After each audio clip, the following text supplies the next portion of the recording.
Assalamualaikum Kiai. Waalaikumsalam warahmatullahi wabarakatuh. Mohon jelaskan apakah anak-anak harus mondok? Wah. Mohon jelaskan apakah anak-anak harus mondok? Apa perbedaan mondok dengan tidak mondok? Dan apakah zaman sekarang mondok itu masih relevan? Saya rasa yang nanya ini korban TikTok juga nih. Kemarin itu di Instagram lagi rame. Ya. Hati-hati anaknya liatin takut kecemplung. Iya, makasih.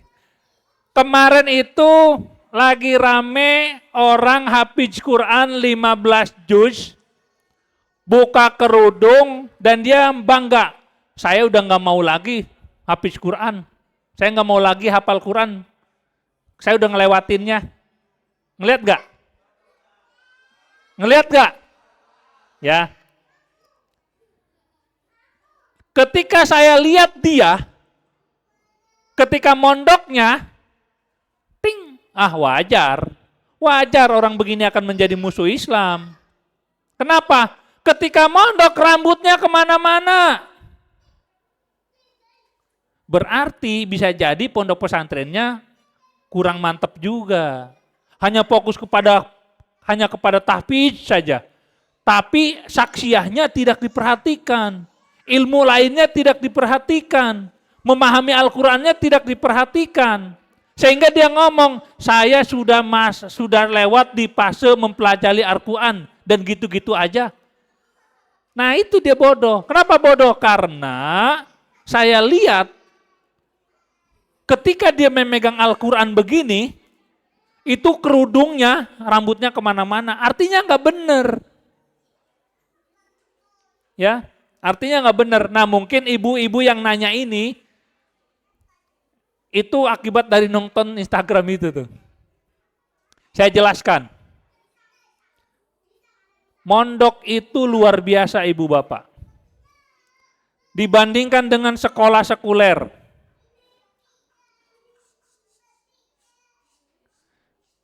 Harun, Masiku, ada 2 orang gitu. Ya, mondok itu lebih utama dari sekolah manapun. Kenapa? Ibu bapak bisa lihat kan, sekarang dikit-dikit tawuran, bener kan? Mana tawurannya pengecut lagi. Kalau zaman Bang Heri tawurannya celurit cuma ada 30 cm.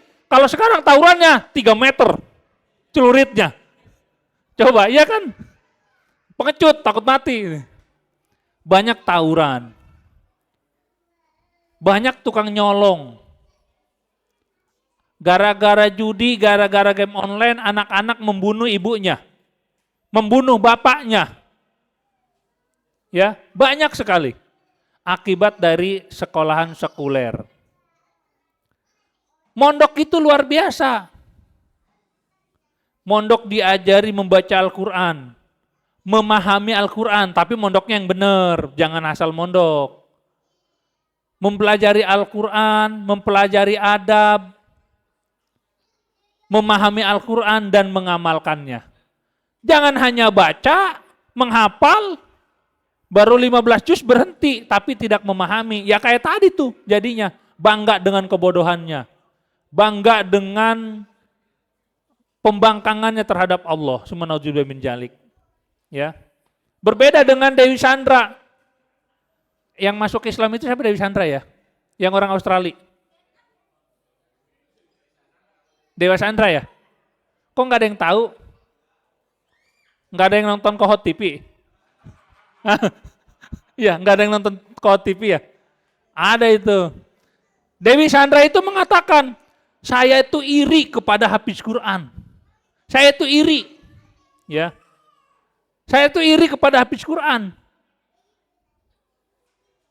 Iri karena belum bisa menguasai Al-Quran dan memahaminya. Saya sampaikan, hafiz Quran itu adalah orang-orang yang sangat cerdas. Bagaimana dia bisa menghafal 6.236 ayat. Antum-antum semua kan paling hafal 7 ayat. Itu juga alhamdulillahirabbil alamin sampai waladolin. Iya kan? Tapi hafiz Quran menghafal 6.236 ayat. 1,6 juta huruf. 114 surat, 30 juz. Cerdas. Bagaimana tidak cerdas? Bisa mengkombinasikan 6.236 ayat. Luar biasa. Cerdas penghafal Quran itu. Ya. Makanya penghafal Quran yang mengamalkan Al-Quran itu digajinya oleh Allah. Kenapa? Karena dia adalah karyawan Allah. Dijamin kesuksesannya. Kalau ada penghafal Quran yang hidupnya susah, menyusahkan orang lain, berarti ada yang salah dengan hidupnya. Mungkin ayat-ayat Al-Qurannya tidak dipakai, hanya dihafalkan saja. Atau dia menjual ayat-ayat itu dengan harga murah seperti orang Yahudi. Yang berikutnya, di pondok itu semuanya dilakukan mandiri. Ya. Ada lagunya tuh dari Caca Handika, orang Tasik. Makan gak sendiri ya. Nyuci sendiri. Ngegosok sendiri. Margono lagi. Dia mah ada istrinya. Ya. Bang Edi kenapa merenung? Sendiri masih. Nah itu, santri itu, kalau di pondok kita ya, bangun jam 3:30, tahajud 8 rakaat, witir 3 rakaat. Habis itu ke sini selawatan, subuh, habis subuh habis jikir belajar bahasa Arab. Habis belajar bahasa Arab, jam 7 belajar syirah. Habis belajar syirah, tidur sebentar, sarapan. Habis sarapan, jam 9 mulai lagi pelajaran sampai jam 11. Jam 11 sesuai dengan sunnah tidur. Tidur sampai jam 1. Nah di sela-sela jam 1 itu, ada yang nyuci, ada yang nyapu. Walaupun nyucinya pakai mesin cuci sebagian, ya karena mereka sebagian sedang diikob. Mereka itu mandiri. Karena sebagian mereka mencuci sendiri. Kalau semuanya ke mesin cuci, mereka ntar nggak bisa menyuci. Ya. Lalu yang berikutnya ketika mereka makan, dicuciin nggak piringnya? Ngapain? Cuci sendiri. Sesapu bagus. Nah, menurut penelitian Harvard University, ini key poinnya. Menurut penelitian Harvard University, telah dilakukan 10.000 anak-anak. 10.000 anak-anak itu diteliti oleh Harvard University. Dari 10.000 itu, yang hidupnya sukses adalah mereka yang di rumahnya biasa mengerjakan pekerjaan rumah. Bebantu. Yang biasa membantu ibu bapaknya di dapur. Saya juga jujur aja dulu sering membantu istri saya di dapur. Masak jadi goreng pisang, cobain satu. Bantuin habisin.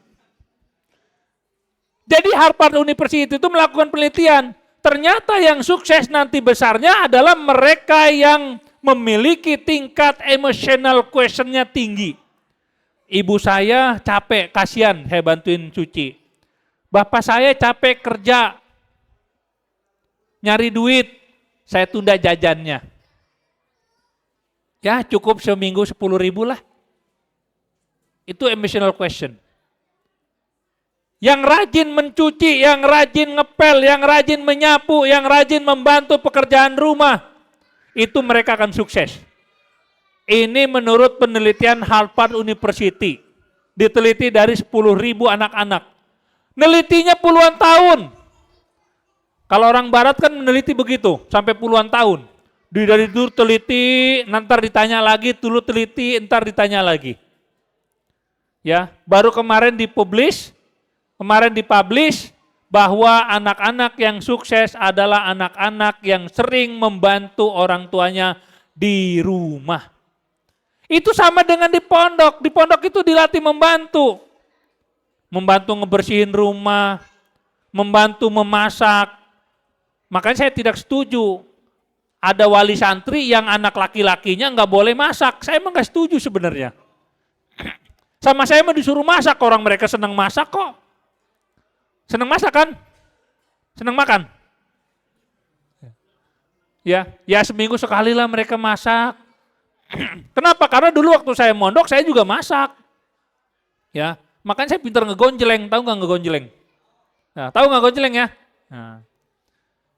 Jadi serahkanlah ke pondok, biarkan pondok yang ngatur, mereka mandiri. Ini penelitian Harvard. Wah, kalau penelitian Harvard tidak diragukan lagi lah. Jadi gitu ya, masih relevan. Mondok itu masih relevan. Pertama karena untuk dunia akhirat, yang kedua untuk dunianya ibu bapak tidak terlalu capek.